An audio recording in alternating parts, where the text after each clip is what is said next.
For more than 3 decades, Curoil has been supplying bunker fuels to ships passing through the southern Caribbean. Right from the start, Curaçao has been the company's base of operations.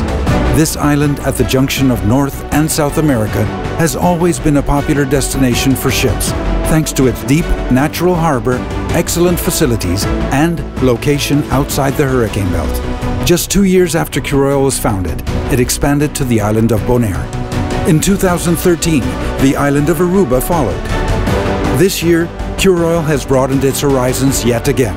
We're proud to have added Trinidad and Tobago to our offshore bunker locations. Here too, clients can count on a wide variety of high-quality energy products, short turnaround times, and excellent service.